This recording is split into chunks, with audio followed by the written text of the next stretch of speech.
할렐루야. 우리 주님의 사랑과 은총이 이 새벽 예배 자리에 나오신 여러분들 가운데, 또 기도하는 여러분들 가운데 충만하게 임하기를 주님의 이름으로 축원합니다. 먼저 여러분들에게 한 가지 질문을 드리고 싶습니다. 여러분은 왜 찬송하십니까?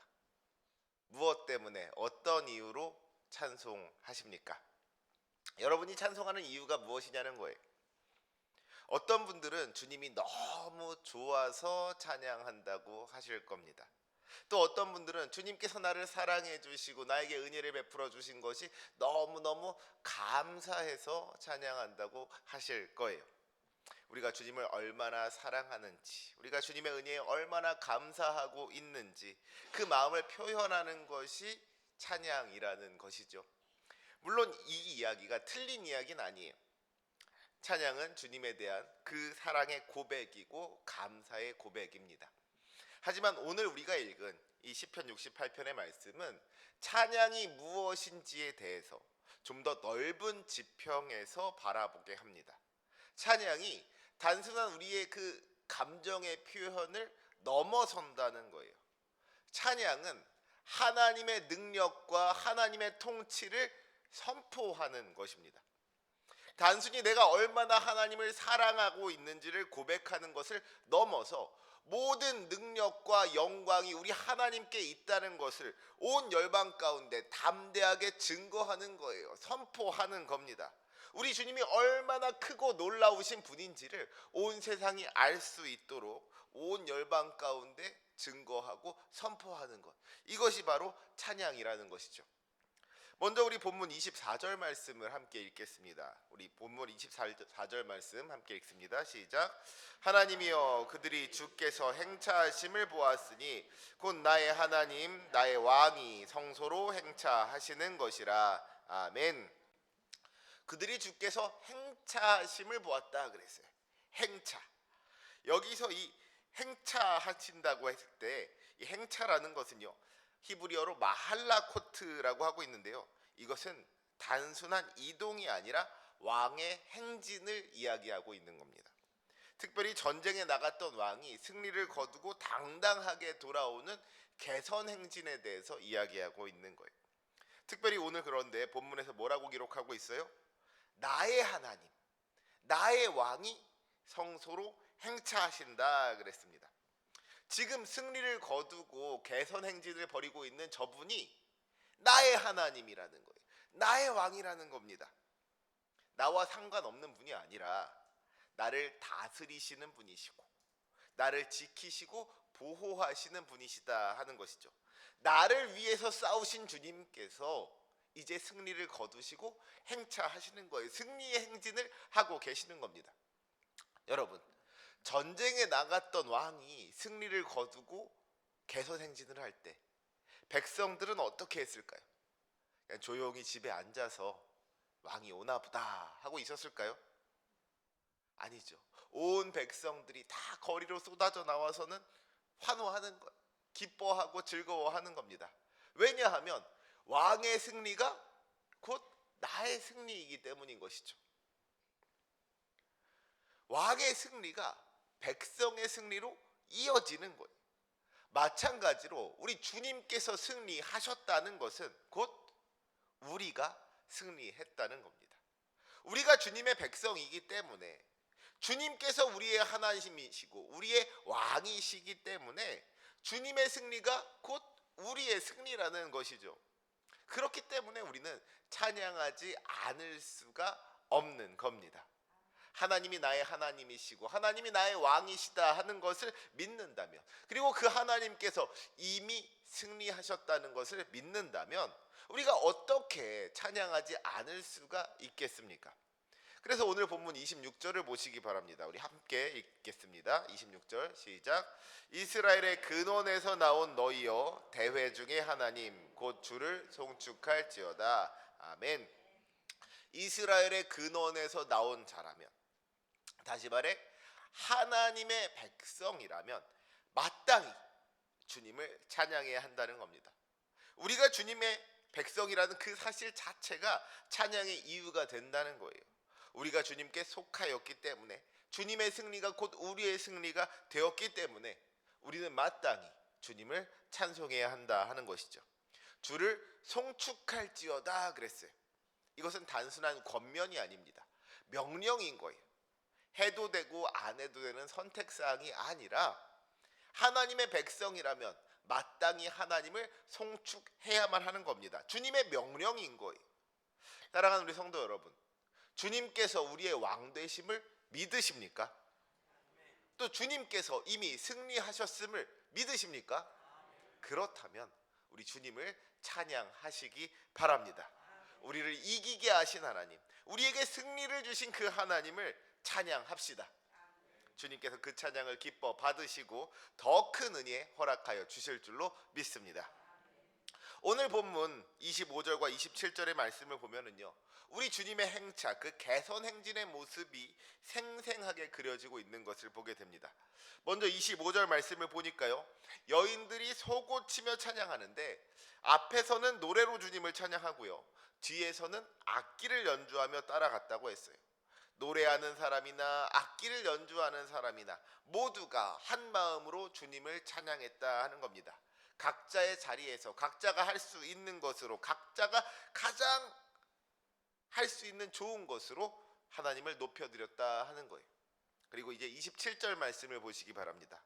이스라엘 백성들이 하나님을 찬양하는데요, 거기에 누가 있었느냐? 베냐민과 유다와 스불론과 납달리가 있었다고 했어요. 이 네 지파는요, 이스라엘의 남쪽과 북쪽, 그리고 내륙과 해안 지방을 상징하는 지파입니다. 그러니까 이 네 지파가 함께 했다 하는 것은요, 이스라엘 모든 지파가, 이스라엘 모든 백성들이 한 마음과 한 뜻으로 주님을 찬양했다 하는 것을 보여주고 있는 거예요. 그런데 여기서 우리가 주목해야 할 것은 이 네 지파가 하나님을 찬양할 때 어떤 지파가 그들을 주관했느냐 하는 거예요. 어떤 지파가 그들을 주관했다 그랬어요? 작은 베냐민이 그들을 주관하였다 그랬습니다. 베냐민 지파가 가장 앞장서서 찬양하면서 다른 이들을 이끌었다는 거예요. 베냐민 지파가 그들을 주관하였다는 겁니다.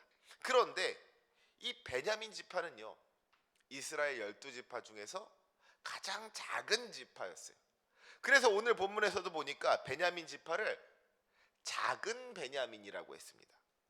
그런데 그 작은 지파가 주님을 찬양하는 행렬에 가장 앞자리를 맡게 된 거예요. 세상의 상식으로는 가장 크고 힘 있는 지파가 앞장서야 하지 않겠습니까? 다윗 왕의 지파인 유다 지파가 그들을 주관해야 될 것 아니겠어요? 베냐민 같이 작은 지파는 구색만 맞추면 되는 거예요. 저만치 뒤에서 따라오기만 하면 되는 겁니다. 그렇게 생각하기 쉽잖아요. 하지만 하나님의 행진은 달랐다는 것이죠. 작은 베냐민이 이 행진을 주관했습니다. 그들이 작다고 해서 하나님의 행진에서 소외되지 않았다는 거예요. 주님을 찬양하는 일에는 크고 작은 게 없는 겁니다. 큰 자나 작은 자나, 강한 자나 약한 자나 누구든지 하나님의 백성이라면 이 찬양의 행렬에 당당하게 참여할 수가 있더라는 것이죠. 주님께서는 오히려 그 작은 자들을 앞장 세우십니다. 작은 자들을 세우셔서 그 큰 무리를 주관하게 하시더라는 거예요. 약한 자를 강하게 하시고 작은 자를 높여주시는 우리 주님의 놀라운 은혜가 이 찬양의 행렬을 통해서도 나타나고 있는 겁니다. 우리도 마찬가지인 거예요. 우리가 비록 세상에서 작은 자일지라도 주님께서는 그런 우리를 앞장서게 하십니다. 그런 우리를 통하여서 주관하게 하시는 주님의 은혜가 나타나더라는 거예요. 우리의 작음이 우리 주님을 찬양하지 못할 이유가 되지 않는다는 것이죠. 우리가 비록 작을지라도, 우리가 비록 연약할지라도 우리 주님을 찬양하기에는 모자람이 없더라는 거예요. 오히려 그런 우리들의 찬양을 더 기쁘게 받으시는 분이 우리 주님이신 줄로 믿습니다. 그 주님의 선하심과 신실하심을 찬양하며 우리 주님께 영광 돌리며 나아가는 저와 여러분이 되시기를 주님의 이름으로 축복합니다. 이제 본문 28절 말씀을 보시기 바랍니다. 28절 말씀 같이 한번 읽어볼까요? 시작. 내 하나님이 너의 힘을 명령하셨도다. 하나님이여 우리를 위하여 행하신 것을 견고하게 하소서. 아멘. 내 하나님이 너의 힘을 명령하셨도다 그랬어요. 이게 무슨 말입니까? 우리가 찬양할 수 있는 힘, 우리가 주님을 높여드릴 수 있는 그 능력 자체가 하나님으로부터 왔다는 거예요. 우리가 주님을 찬양하는 것이 우리 스스로의 능력이나 우리 스스로의 열심이나 우리 스스로의 어떤 결단으로 되는 것이 아니더라는 것이죠. 주님께서 우리에게 힘을 명령하셨기 때문에, 주님께서 우리 안에 그 찬양할 수 있는 능력을 부어주셨기 때문에 우리가 찬양할 수 있더라는 겁니다. 우리 주님이 우리의 노래를 듣고만 계신 분이 아니라 우리가 찬양할 수 있도록 힘을 주시고 능력을 주시는 분이시더라, 우리 안에서 찬양을 명하시는 분이시더라 하는 거예요. 그렇다면 여러분, 우리가 찬양하지 못할 이유가 무엇이겠습니까? 힘이 없어서가 아닌 거예요. 우리 주님께서 이미 우리 안에 찬양할 힘을 명령하셨는데 우리가 그 힘을 사용하지 않고 있는 겁니다. 주님의 명령을 따르지 않고 있는 거예요. 그래서 다윗은 이렇게 기도합니다. 하나님이여 우리를 위하여 행하신 것을 견고하게 하소서. 주님께서 우리를 위해 행하신 일들, 주님께서 이루어 주신 그 놀라운 승리들을 우리가 기억하고 붙들 수 있게 해달라는 거예요. 주님의 은혜를 잊지 않게 해달라는 겁니다. 주님께서 우리를 위하여 행하신 그 모든 일들을 기억하는 자만이, 그것을 굳게 붙드는 자만이 주님을 찬양할 수 있더라는 것이죠. 여러분, 지금까지 주님께서 우리에게 어떤 일들을 행하셨는지를 한번 생각해 보시기 바랍니다. 돌아보면요, 우리의 인생 가운데 주님께서 함께하여 주시고 주님께서 인도하여 주신 그 은혜의 순간들이 얼마나 많았습니까? 주님의 손길이 아니고서는 도무지 이해가 되지 않고 설명이 되지 않는 순간들이 너무나도 많았다는 것이죠. 그것을 기억하라는 거예요. 그 기억이 찬양이 된다는 겁니다. 우리 인생에 때로는 시련과 고난의 순간들도 있었지만 그때마다 주님께서 우리를 지켜주셨잖아요. 그 모든 시련과 고난을 이겨낼 수 있도록 그때마다 주님께서 도와주셨잖아요. 그 은혜를 기억하는 사람은 찬양하지 않을 수가 없는 겁니다. 이어지는 29절 말씀을 보세요. 예루살렘에 있는 주의 전을 위하여 왕들이 주께 예물을 드리리이다. 열방의 왕들이 이제 주님께로 예물을 가지고 나온다는 거예요. 그 작은 나라 이스라엘의 하나님께 온 세상의 왕들이 무릎을 꿇는다는 것이죠. 이것이 찬양의 능력인 줄로 믿습니다. 찬양은 예배당 안에만 머무르는 게 아닌 거예요. 주님의 백성들이, 우리가 주님을 찬양할 때에 그 찬양을 통해서 하나님의 이름이 온 열방 가운데 선포되는 겁니다. 온 세상이 하나님의 능력과 위엄을 알게 되는 거예요. 하나님의 통치 아래 무릎을 꿇게 된다는 것이죠. 특별히 30절 말씀을 보면은요, 갈밭의 들짐승, 숫소의 무리, 만민의 송아지 같은 표현이 등장합니다. 이것은 당시 이스라엘을 위협하던 주변 나라들, 강대국들을 의미하는 거예요. 특히 이 갈밭의 들짐승이라는 것은요, 나일강에 사는 악어나 하마와 같은 것들을 뜻하는 것인데요, 이것은 당시 가장 강력한 나라였던 애굽을 가리키는 겁니다. 그런데 이제 주님께서 애굽을 비롯한 그 모든 주변 나라들을 다 꾸짖으신다는 거예요. 주님께서 그들의 은조각을 발 아래 밟으시고 전쟁을 즐기는 백성을 흩으신다고 했습니다. 그들이 자랑하던 부귀 영화가 주님의 발 아래 밟힌다는 거예요. 그들이 자랑하던 군사력이 주님 뜻 안에서 흩어진다는 것이죠. 그리고 그 결과가 무엇입니까? 우리 31절 말씀에 고관들은 애굽에서 나오고 구스이는 하나님을 향하여 그 손을 신속히 들리로다 그랬습니다. 주님께서 이방 나라들을 꾸짖으시고 그들의 자랑을 밟으시고 흩으신 결과가 무엇이냐? 결국에 그들이 주님께로 나오게 된다는 거예요. 그들이 주님을 향하여 손을 들게 된다는 겁니다. 그러니까 여러분, 결국 주님의 징계는 그들을 멸망시키기 위함이 아니었던 거예요. 그 이방 나라들까지도 주님의 영광을 보고 주님께로 돌아오게 하기 위해서 그들을 징계하시고 심판하셨더라 하는 것이죠. 여러분, 이것이 바로 하나님 나라의 은혜인 줄로 믿습니다. 우리 주님은요, 단순히 이스라엘의 편을 들어주시고 이스라엘의 원수들을 무찌르시는 그런 분이 아니더라는 거예요. 그 원수들까지도 품어주시는 분이 우리 주님이시더라는 것이죠. 그것이 주님의 은혜더라는 거예요. 그들의 잘못을 꾸짖으시고 그들의 죄를 벌하시면서도 마침내 그들을 구원하고자 하시는 분이 우리 주님이신 줄로 믿습니다.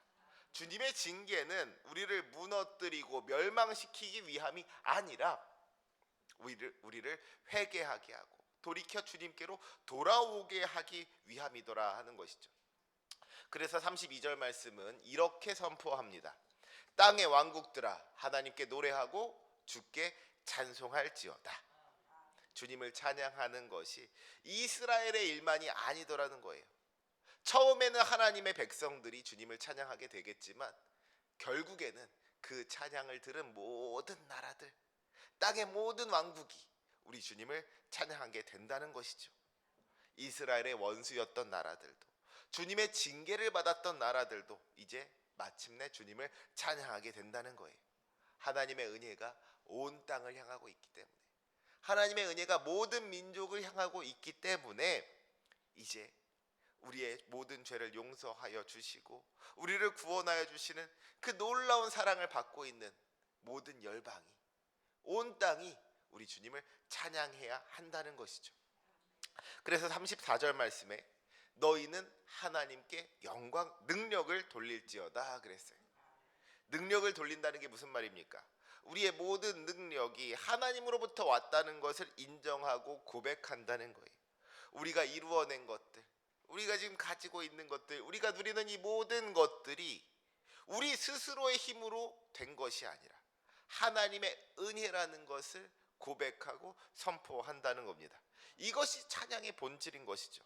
내 능력을 자랑하는 것이 아니라, 내가 얼마나 노래 잘하는지 이런 걸 자랑하는 것이 아니라, 내가 영광을 받으려고 하는 것이 아니라 하나님의 능력을 자랑하고 하나님께 영광을 돌리는 것, 이것이 바로 찬송이라는 거예요. 이제 오늘 본문의 마지막 말씀 35절 말씀을 함께 읽고 말씀을 마무리하고자 합니다. 우리 35절 말씀 힘차게 함께 읽겠습니다. 시작. 하나님이여 위엄을 성소에서 나타내시나이다. 이스라엘의 하나님은 그의 백성에게 힘과 능력을 주시나니 하나님을 찬송할지어다. 아멘. 하나님께서 그들의 백성에게 힘과 능력을 주신다고 했어요. 여기에 우리의 소망이 있는 줄로 믿습니다. 우리는 부족하고 연약하지만 능력의 주님께서 우리에게 힘과 능력을 주시는 거예요. 그 어떤 시험과 환난이 찾아온다고 할지라도 능히 이겨낼 수 있도록 주님께서 우리를 도와주신다는 것입니다.